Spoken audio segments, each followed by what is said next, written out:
Tiga.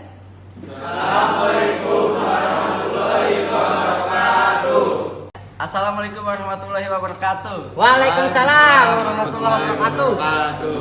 Kami akan melanjutkan perdebatan kami mengenai perkembangan politik pada masa liberal. Sebelumnya kami akan menjelaskan kembali pengertian demokrasi liberal.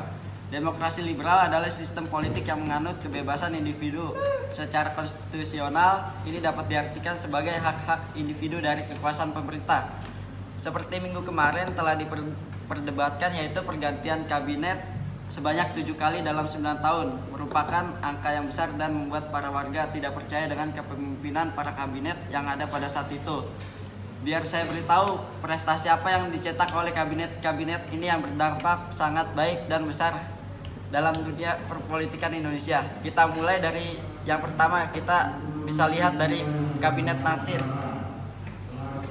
yang berhasil memasukkan Indonesia ke dalam organisasi PBB, yang dimana itu sangat berdampak baik hingga pada saat ini.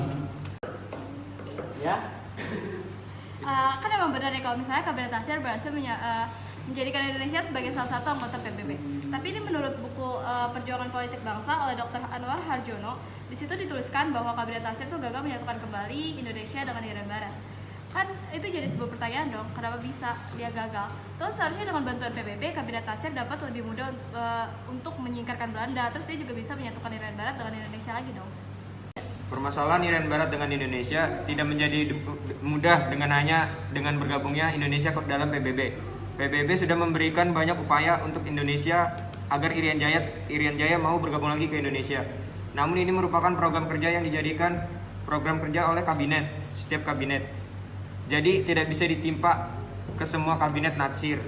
Masih ada kabinet lain yang memiliki prestasi dalam politik untuk Indonesia, yaitu kabinet Burhanuddin.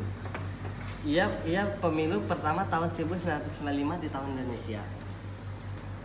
Ya, yang kita tahu dulu Indonesia tidak pernah melaksanakan pemilu, dan pada masa kepemimpinan kabinet ini ia berhasil. Namun menurut sumber Kompas ini yang saya baca mengatakan bahwa pada saat pelaksanaan pemilu itu banyak sekali permasalahan yang terjadi. Paling parahnya adalah terbunuhnya panitia, penculikan sampai banyak panitia yang gugur dalam menjalankan tugasnya. Semua itu terjadi karena adanya persaingan sengit antar banyak partai pada saat pemilu. Nah, pertanyaan saya adalah, apakah pemilu pertama dapat dikatakan berhasil jika pada saat pelaksananya saja sudah menjatuhkan banyak korban?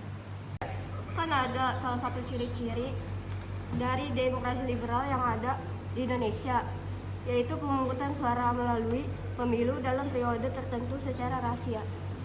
Nah, di sini bisa kita ambil kesimpulan bahwa kalau misalkan pemilihan itu dilakukan secara otomatis, itu bisa mengurangi keributan kan. Terus kenapa mengurangi keributan? Karena itu dipilih berdasarkan si A dan si B. Kalau misalkan yang memilih suka dan tidak terpilih tidak suka kan bisa jadi perselisihan. Sedangkan kalau misalkan di demokrasi liberal, dia bilang kalau misalkan pemungutan suara itu dibuat secara rahasia. Kenapa dibuat secara rahasia?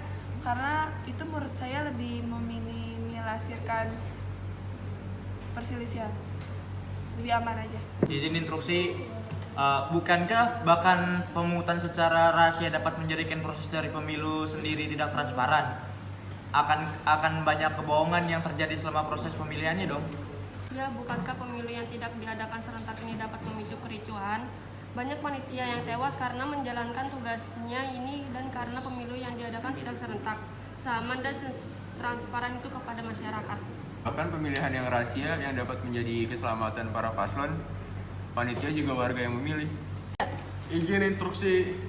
Loh, keselamatan dari mananya? Menurut sumber Tirto, tercatat 12 panitia tewas saat sedang melaksanakan tugas. Jadi keselamatan dari mananya? Ya, benar tewas, namun kita tidak dapat menutup kemungkinan jika akan ada musibah di setiap pemilu yang dilaksanakan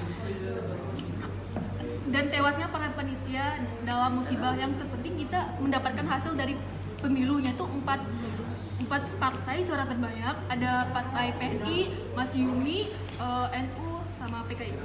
Berbicara mengenai demokrasi liberal sendiri, mengapa kalian sangat tidak setuju dengan demokrasi liberalisme yang ditetapkan pada tahun 1950 sampai 1959. Banyak hal yang membuat kami sangat tidak setuju dengan demokrasi liberal. Salah satunya ialah sentralisasi Pulau Jawa.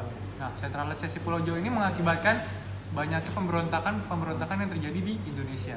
Dan yang kedua itu menurut artikel Kemendikbud, adanya kemacetan konstituante di mana pemilihan umum tahap 2 pada tanggal 15 Desember 1955 yang bertugas menyusun Undang-Undang Dasar, dan tapi antara kurun waktu 1956 sampai 1959 Dewan Konstituante belum berhasil merumuskan Undang-Undang Dasar, dan itu menimbulkan kehidupan politik yang tidak stabil dan menimbulkan kekecewaan bagi masyarakat Indonesia.